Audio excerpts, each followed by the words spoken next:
Hello students, all of you welcome to your free education channel Pankaj Science 1.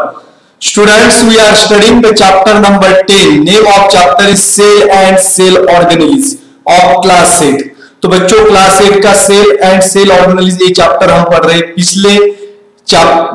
पिछले chapter में यानी कि इस चैप्टर के पिछले वीडियो में हमने जो है सेल वॉल के बारे में पढ़ा था। We are studying about the components of the cell और आज की इस वीडियो में हमें पढ़ना है प्लाज्मा मेम्ब्रेन और सेल मेम्ब्रेन। तो प्लाज्मा मेम्ब्रेन को ही सेल मेम्ब्रेन भी कहते हैं। तो प्लाज्मा मेम्ब्रेन जो इसका कंपोजिशन क्या है, प्लाज्मा मेम्ब्रेन का स्ट्रक्चर कैसा है, प्लाज्मा मेम्ब्रेन का फंक्शंस क्या क्या है, इन सब के बारे में हमें आज की इस वीडियो में पढ़ना है। Therefore, watch this video completely. Don't forget to subscribe my channel, like and share the video. तो शुरू करते हैं बच्चों आज का टॉपिक जिसका नाम है plasma membrane and cell membrane. तो प्लाज्मा मेम्ब्रेन और सेल मेम्ब्रेन जो है वो क्या होता है? Plasma membrane and cell membrane, it is a thin, fragile and elastic covering which separates the components of the cell from outer environment. तो plasma membrane जो है ये कैसे होता है? थीन होता है, इसके साथ साथ फ्रेजाइल होता है और इलास्टिक भी होता है। तो थीन यानी कि पतला होता है, फ्रेजाइल यानी कि ये नाजुक जो है, ये कवरिंग जो है नाजुक होता है। It is delicate and elastic.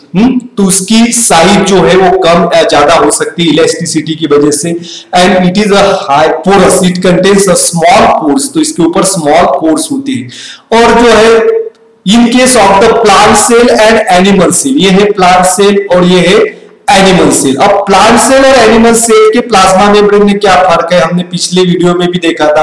अब plasma membrane is the second membrane in case of plant cell. Plant cell में देखिए ये जो आउटर मेम्ब्रेन जो है ये है सेल वॉल, और सेल वॉल के नीचे जो दूसरा मेम्ब्रेन होता है इसे कहते हैं plasma membrane. But in case of the animal cell the plasma membrane is the outermost membrane.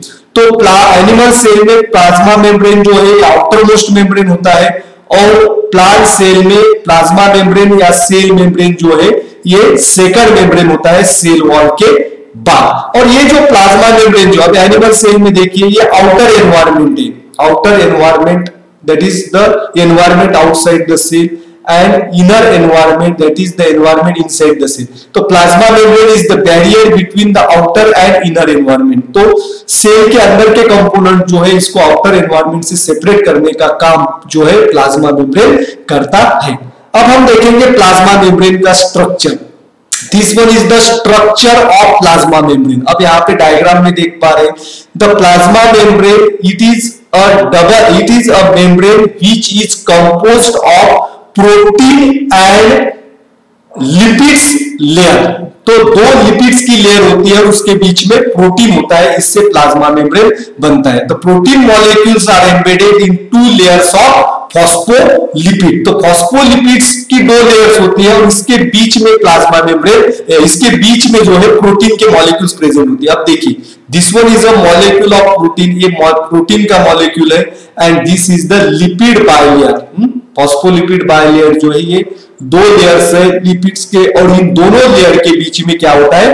Protein होता है। अब यहाँ पे आप चेन देख पा रहे हैं, this is the chain of carbohydrates. तो कार्बोहाइड्रेट्स की जो चेन है ये भी इसके ऊपर प्रेजेंट होती है। This one is the composition of plasma membrane और सेल मेम्ब्रेन। आ गया समझ में? तो सेल मेम्ब्रेन किससे बना हुआ है बच्चों? प्रोटीन से और फॉस्फोलिपिड से। दो लेयर होती है फॉस्फोलिपिड की और इसके बीच में प्रोटीन, यानी कि सैंडविच के जैसा स्ट्रक्चर होता है, बीच में होता है प्रोटीन। अब हम देखेंगे बच्चों plasma membrane. Plasma membrane is a selectively permeable membrane. Plasma membrane क्या है? वो सिलेक्टिवली परमिएबल मेम्ब्रेन है। इसे सिलेक्टिवली परमिएबल मेम्ब्रेन क्यों कहते हैं? Because the plasma membrane allows some substances to pass in and out through it, and it can also obstruct some substances to pass in and out of the cell. तो plasma membrane जो इसे selectively permeable membrane कहा जाता है क्योंकि कुछ पदार्थ जो है ये प्लाज्मा मेम्ब्रेन से सेल के अंदर और सेल के बाहर जा सकते हैं, लेकिन कुछ पदार्थ जो है इसको ये प्रिवेंट करता है। Therefore, it is called as selectively permeable membrane. Water, salt and oxygens are enter the cell through the plasma membrane. तो प्लाज्मा मेम्ब्रेन के थ्रू वाटर, सॉल्ट और ऑक्सीजन जो है वो सेल के अंदर आते हैं and carbon dioxide exit the cell. Carbon dioxide जो वेस्ट होता है सेल के अंदर बनता है, ये प्लाज्मा मेम्ब्रेन के थ्रू सेल से बाहर जाता है। इसकी वजह से प्लाज्मा मेम्ब्रेन को सिलेक्टिवली परमेएबल मेम्ब्रेन कहा जाता है। Plasma membrane also maintains the homeostasis within the cell. तो होमियोस्टेसिस इसका अर्थ क्या होता है? To maintain the constant environment. Constant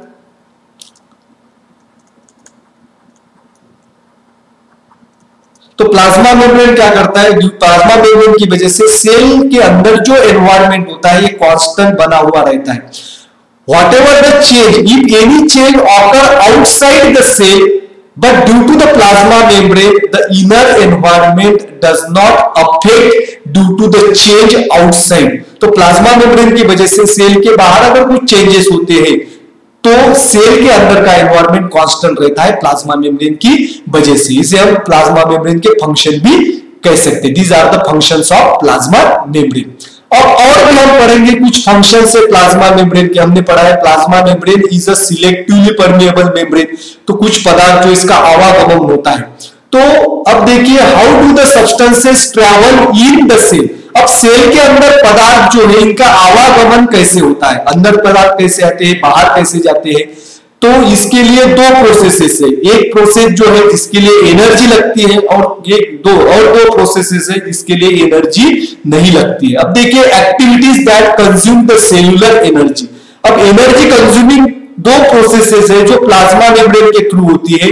first is endocytosis and second is exocytosis. अब आप देखिए एंडोसाइटोसिस, द फूड मटेरियल्स गल्प और एनगल्प through the plasma membrane and they enter inside the cell is called as endocytosis. तो endocytosis एक process है जिसकी वजह से फूड मटेरियल जो है और कुछ मटेरियल जो है वो सेल के अंदर आते हैं प्लाज्मा मेम्ब्रेन के थ्रू। इस प्रोसेस को एंडोसाइटोसिस कहते हैं। इट कैन गल्प और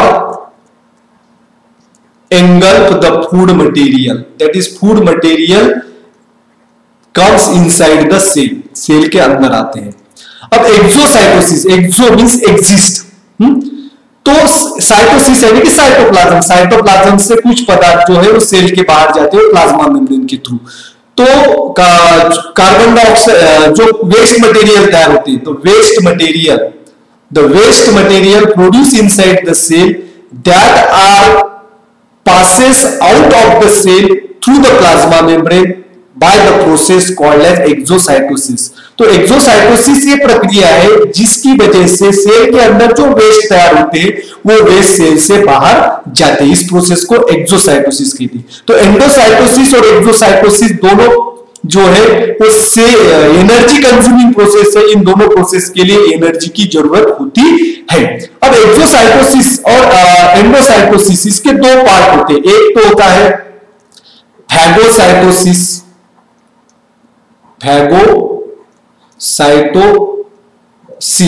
तो फैगोसाइटोसिस इसका अर्थ क्या है? सेल ईटिंग और सेल ईटिंग यानी कि सॉलिड फूड मटेरियल अंदर आते हैं और बाहर जाते हैं। इस प्रोसेस को फैगोसाइटोसिस कहते हैं। और पिनोसाइटोसिस, अब पिनोसाइटोसिस इसका अर्थ होता है सेल ड्रिंकिंग, सेल ड्रिंकिंग। तो इसका अर्थ क्या है कि लिक्विड मटेरियल सेल के अंदर और बाहर जाते हैं, इसे कहते हैं पिनोसाइटोसिस। आ गया समझ में? अब सेल के अंदर फूड मटेरियल कैसे आते हैं? प्लाज्मा मेम्ब्रेन के थ्रू। अब देखिए this one is a plasma membrane, ये प्लाज्मा मेम्ब्रेन है। अब यहां पे देखिए ये फूड मटेरियल जो है, ये फूड मटेरियल। अब ये फूड मटेरियल, ये सेल मेम्ब्रेन, ये है प्लाज्मा मेम्ब्रेन, इसको मैं लिखता हूं पीएम। अब प्लाज्मा मेम्ब्रेन के कांटेक्ट में फूड मटेरियल आ गए। अब फूड मटेरियल इसके कांटेक्ट में आने के बाद क्या होता है? ये प्लाज्मा मेम्ब्रेन जो है it forms the folding around the food material. अब इस फूड मटेरियल के ऊपर क्या करता है? ये फोल्ड तैयार करता है। अब this fold grow in size. अब ये फोल्ड जो है वो साइज में ग्रो होती है। कैसे ग्रो होती है, अब देखिए सेल प्लाज्मा मेम्ब्रेन ये ग्रो होती है। और देखिए इसके बाद क्या होता है, अब इस तरह से फूड मटेरियल जो है अंदर आया है। ये this one is a food material and this form the vesicles. तो प्लाज्मा मेम्ब्रेन वेसिकल्स तैयार करता है। अब इसके उल्टे प्रोसेस से ये फूड मटेरियल बाहर जाएगा, प्लाज्मा मेम्ब्रेन के साथ कांटेक्ट में आएगा वेस्ट मटेरियल जिसको बाहर फेंकना है। अब देखिए ये the vesicle comes in contact with plasma membrane. अब प्लाज्मा मेम्ब्रेन के साथ ये फ्यूज हो जाएगा। ये फूड मटेरियल वेस्ट मटेरियल जो है यहाँ प्लाज्मा मेम्ब्रेन के साथ फ्यूज हुआ है। अब इस तरह से अब देखिए फाइनली ये फूड मटेरियल कैसे बाहर जाता है। देखिए the waste material comes out of the cell. तो सेल से ये वेस्ट मटेरियल बाहर आता है। ये प्रोसेस है एंडोसाइटोसिस की। ये this one is the endocytosis first process है and this one is the exocytosis ये सेकंड प्रोसेस है। तो इस तरह से food material in and out of the cell through the plasma membrane by the process of endocytosis and exocytosis. तो आगे समझ लो, endocytosis means entry of food material and some important material inside the cell through plasma membrane and exocytosis means exist of waste material and unwanted substances out of the cell through plasma membrane. अब हम देखेंगे और भी कुछ functions plasma membrane के। अब तो हमने देखे हैं कि जिन प्रोसेसेस के लिए एनर्जी लगती है, लेकिन कुछ प्रोसेसेस से उनको एनर्जी नहीं लगती है। The processes that do not consume the cellular energy. इससे दो प्रोसेस है, first one is the diffusion and second is the osmosis. तो डिफ्यूजन जो है, diffusion and osmosis both the processes are physical processes and they do not require the energy. तो diffusion की processes से क्या होता है, गैसियस मटेरियल, तो gaseous material comes in and out of the cell through the plasma membrane by the process is called as diffusion। तो gas जो है वो सेल के अंदर और बाहर जाती है, जिसमें ऑक्सीजन है, कार्बन डाइऑक्साइड है। तो कार्बन ऑक्सीजन अंदर आता है सेल के, कार्बन डाइऑक्साइड बाहर जाता है। तो इस प्रोसेस को डिफ्यूजन कहते हैं। अब सेकंड जो है ऑस्मोसिस। तो ऑस्मोसिस का संबंध है वाटर से। तो पानी सेल के अंदर आता है और बाहर जाता है, ये ऑस्मोसिस की प्रोसेस से ही होता है। तो बच्चों ऑस्मोसिस क्या है, osmosis is the process in which, तो इसकी डेफिनेशन को मैं और विस्तृत तरह से आपको बताता हूं। The process in which the water flows from its higher concentration to its lower concentration through a selectively permeable membrane that is plasma membrane is called as osmosis. तो पानी जो है, हमें पता है water always flows from higher level to lower level. तो ऊपर से नीचे पानी बहता है। तो अब हमारे सेल में पानी की कैसी एंट्री होती है, अब देखिए वाटर जो है, अब ये देखिए ये सेल है। अब सेल के बाहर वाटर जो है इसका प्रोपोर्शन ज्यादा है, तो बाहर और सेल के अंदर वाटर का कंसंट्रेशन कम है। तो जहां वाटर का कंसंट्रेशन ज्यादा है, वहां से जहां वाटर का कंसंट्रेशन कम है, वहां पानी एंटर करता है प्लाज्मा मेम्ब्रेन के थ्रू, और इसीलिए इसे ऑस्मोसिस कहते हैं। आगे समझ में, ऑस्मोसिस यानी कि ये ऐसी प्रक्रिया है जिसमें पानी जो है, जिसका जहां पे ज्यादा प्रोपोर्शन होता है, वहां से जहां पानी का प्रोपोर्शन कम होता है, उस दिशा में पानी फ्लो होता है प्लाज्मा मेम्ब्रेन के थ्रू, और इसी को ऑस्मोसिस कहते हैं। अब देखिए बच्चों, ऑस्मोसिस की तीन पॉसिबिलिटीज है। कौन कौन से पॉसिबिलिटीज है? The process of osmosis it depends upon the proportion और concentration of water in and out of the cell. Cell के अंदर और सेल के बाहर जो है, इसमें वाटर का कॉन्सेंट्रेशन कितना है, इसके आधार पे ऑस्मोसिस जो है वो तीन प्रकार से होता है। कौन कौन से होते हैं? अब देखिए, पहले आइसोटोनिक सॉल्यूशन। तो आइसोटोनिक सॉल्यूशन किसे कहते हैं बच्चों? Medium outside and inside the cell has same proportion of water. अगर सेल के अंदर और सेल के बाहर पानी का कॉन्सेंट्रेशन, पानी का प्रोपोर्शन जो है वो सेम है, तो उस समय क्या होगा? वाटर डज नॉट गो इन और आउट ऑफ द सेल। तो तो वाटर सेल के अंदर भी नहीं आएगा और सेल के बाहर भी नहीं जाएगा। तो इस तरह से जो सॉल्यूशन होता है सेल के बाहर इसे कहते हैं आइसोटोनिक सॉल्यूशन। यानी कि आइसोटोनिक सॉल्यूशन यानी कि ऐसा सॉल्यूशन सेल के बाहर ऐसा मीडियम होता है कि जिसमें पानी का प्रोपोर्शन सेल के अंदर जितना है उतना ही होता है। तो इस कंडीशन में क्या होता है, this one is the plant sorry animal. तो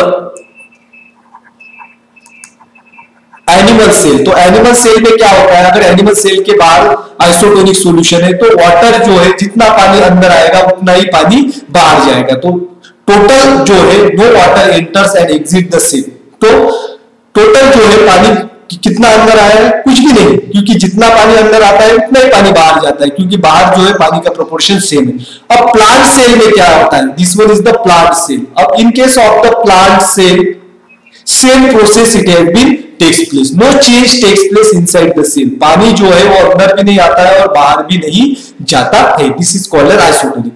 अब देखिए बच्चों हाइपोटोनिक सॉल्यूशन, तो हाइपोटोनिक सॉल्यूशन क्या होता है, the cell has less water than outside medium so water enter the cell. अब सेल देखिए, the cell has less water than outside the medium, यानी कि सेल के अंदर पानी का प्रोपोर्शन कम है और सेल के बाहर वाटर का प्रोपोर्शन ज्यादा है। तो इस कंडीशन में water enter the cell and such solution is called as hypotonic solution. अब देखिए ये जो है ये हाइपोटोनिक सॉल्यूशन, कौन सा सॉल्यूशन है, हाइपोटोनिक। इसका अर्थ क्या है कि इसमें वाटर का कॉन्सेंट्रेशन ज्यादा है, concentration of water is more, और सेल के अंदर वाटर का कॉन्सेंट्रेशन कम है। तो इस कंडीशन में क्या होगा, तो से water enters the cell continuously from outside medium, तो बाहर से सेल के अंदर पानी आता है। ये है एनिमल सेल। तो एनिमल सेल में ऐसे होता है, तो पानी ज्यादा आने की वजह से the cell it gets the full of water. अब प्लांट सेल में देखिए, due to the hypotonic solution outside the plant cell, the water continuously enter the cell and due to this the vacuole get full of water। जो भी पानी आता है excess of water जो है vacuole के अंदर भर जाता है, जिसकी वजह से vacuole का साइज बढ़ता है और vacuole की साइज बढ़ने की वजह से साइटोप्लाज्म फूल जाता है and such cell is called as turgid cell. तो इस सेल को क्या कहते हैं, टर्जिड, यानी कि ये सेल फूल जाती है पानी की वजह से। And the process is called as endosmosis, और इस प्रोसेस को क्या कहते हैं, एंडोस्मोसिस, यानी कि पानी जो है वो सेल के अंदर आता है जिसकी वजह से सेल फूल जाती है, टर्जिड हो जाती है, इसे हम एंडोस्मोसिस कहते हैं। अब तीसरा सॉल्यूशन देखिए हाइपरटोनिक सॉल्यूशन। हाइपरटोनिक सॉल्यूशन इसका अर्थ क्या होता है, the cell has more water than outside medium so water comes out of the cell. अब देखिए सेल के अंदर जो है पानी का प्रोपोर्शन ज्यादा है, वाटर का प्रोपोर्शन ज्यादा है, और सेल के बाहर जो मीडियम है उसमें वाटर का प्रोपोर्शन कम है। तो हमें पता है water flows from higher concentration to lower concentration, तो इसकी वजह से water comes out the cell, तो पानी जो है सेल के बाहर जाएगा। अब देखिए ये है hypertonic solution. Hypertonic solution, it means that it contains less water concentration, तो पानी का concentration कम है, इसकी वजह से पानी जो है वो सेल से बाहर जाएगा। ये है एनिमल सेल। तो एनिमल सेल में इस तरह से जो है हाइपरटोनिक सॉल्यूशन में अगर एनिमल सेल को रखेंगे तो इस तरह से पानी बाहर जाएगा, जिसकी वजह से क्या होता है, तो साइटोप्लाज्म जो है वो सिकुड़ जाता है, that is called as shrinkage of cell. अब प्लांट सेल में देखिए क्या होता है, in case of the plant cell the water continuously comes out of the cell due to the hypertonic solution, क्योंकि बाहर पानी कम है अंदर पानी ज्यादा है, इसीलिए अंदर से पानी बाहर जाता है, जिसकी वजह से साइटोप्लाज्म, आप देखिए वैक्यूल जो है वैक्यूल सिकुड़ गया है, this is called as shrinkage of cell. Cell जो है वो श्रिंक हो जाती है and this process is called as exosmosis. इस प्रोसेस को क्या कहते हैं, एक्सोस्मोसिस। एक्सोस्मोसिस इसका अर्थ क्या है, the water continuously flow out of the cell and due to which the cell shrink and this shrinkage of cell, this contraction of cytoplasm is called as plasmolysis, जिसकी वजह से सेल जो है cell का साइटोप्लाज्म कॉन्ट्रैक्ट हो जाता है, vacuole की साइज कम हो जाती है और इस प्रोसेस को कहते हैं plasmolysis and the cell is called as plasmolysed. आगे समझ में, तो ये ऑस्मोसिस इन प्लांट सेल, यही हमने पढ़ा है। अब ये जो है this is the process of exosmosis, ये है एक्सोस्मोसिस। अब पानी जो है वो सेल के बाहर जा रहा है। अब यहाँ पे देखिए पानी जो है वो सेल के बाहर जा रहा है, तो सेल के बाहर जो सॉल्यूशन है ये कौन सा सॉल्यूशन है? Hypertonic solution, hypertonic. सेल के अंदर पानी ज्यादा है, इसकी वजह से सेल श्रिंक हो जाती है and is called as plasmolysis. अब देखिए पानी अंदर भी नहीं आता है, बाहर भी नहीं आता है, जितना पानी अंदर आता है उतना ही बाहर जाता है। Such solution is called as isotonic solution. ये आइसोटोनिक सॉल्यूशन है, इससे सेल में कोई फर्क नहीं आता है। ये देखिए ये प्लांट एनिमल सेल के अंदर। अब देखिए यहाँ पे वैक्यूल की साइज बड़ी है, वाटर कंटिन्यूअसली एंटर हो रहा है and this process is called as endosmosis. अब इसको कहते हैं endosmosis. Water enters continuously cell and the medium outside the cell is hypotonic. Cell के बाहर मीडियम क्या है? हाइपोटोनिक, उसमें वाटर का कॉन्सेंट्रेशन ज्यादा है। अब देखिए बच्चों, keep the 4 to 5 resins in water and observe after an hour. आपको क्या करना है? मनुके लेने हैं और जिसको हमने क्या करना है? पानी के अंदर डालना है। अब पानी के अंदर अगर हम मनुके डालेंगे, देखिए अब मनुके जो है अब छोटे छोटे मनुके हैं। अब 3 मनुके हमने पानी के अंदर डाले। अब इसके अंदर डालने के बाद 1 घंटे के बाद अगर इसको ऑब्जर्व करेंगे तो क्या होगा? अब देखिए क्या हुए, द डिड रेजिन्स गेट स्वेल। तो रेजिन्स क्या हुए हैं? स्वेल हुए, क्योंकि जब हमने रेजिन्स को पानी के अंदर डाला था तो ये हाइपोटोनिक सॉल्यूशन है, बाहर से पानी ये रेजिन्स के अंदर गया है, जिसकी वजह से रेजिन फूल गई। अब जो है इसके विपरीत, after keep the same resins in the sugar solution and observe after an hour. अब जो है इसको हमने शुगर सॉल्यूशन में डालना है, तो हम क्या करेंगे? इसके अंदर थोड़ी सी शुगर जो है ये डाल देंगे। अब शुगर डाले हैं, शुगर डालने के बाद क्या होगा? अब देखिए बच्चों, the resins it get shrink. अब जो है रेजिन श्रिंक हुए हैं, क्योंकि हमने क्या किया है? शुगर जो है, शुगर इसमें पानी के अंदर डाला है, शुगर का सॉल्यूशन किया है। अब रेजिन्स के अंदर पानी ज्यादा था और बाहर जो है शुगर डालने की वजह से वाटर कॉन्सेंट्रेशन कम हुआ है, इसकी वजह से वाटर जो है कंटिन्यूअसली रेजिन्स के बाहर गया, जिसकी वजह से इसमें से पानी बाहर जाने की वजह से रेजिन्स श्रिंक हो गई। It is called as plasmolysis. अब देखिए बच्चों एक क्वेश्चन है, wooden doors fit very tightly in rainy season, why does it happens?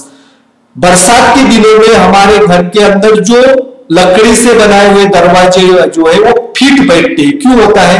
क्योंकि रेनी सीजन में हमारा जो एनवायरमेंट होता है, हवा जो होती है, उसमें वाटर वेपर्स होते हैं और वाटर वेपर्स का प्रोपोर्शन ज्यादा होता है, मॉइस्चर ज्यादा होता है, जिसकी वजह से वुडन डोर जो है वो मॉइस्चर को एब्सॉर्ब करते हैं और मॉइस्चर एब्सॉर्ब करने की वजह से उसके अंदर जो सेल्स होती है वो स्वेल हो जाती है और स्वेलिंग की वजह से वो दरवाजे जो है फूल जाते हैं और फूलने की वजह से वो जो है टाइट हो जाते हैं, कुछ कुछ दरवाजे लगते भी नहीं। And this happens due to the endosmosis. एक इसकी वजह से होते हैं, एंडोस्मोसिस इस प्रोसेस की वजह से होता है, क्योंकि बाहर से जो है पानी अंदर आता है, जिसकी वजह से दरवाजे फूल जाते हैं।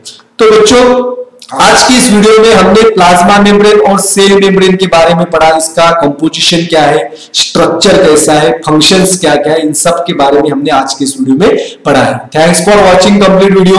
Don't forget to subscribe my channel, like and share the video. Thank you.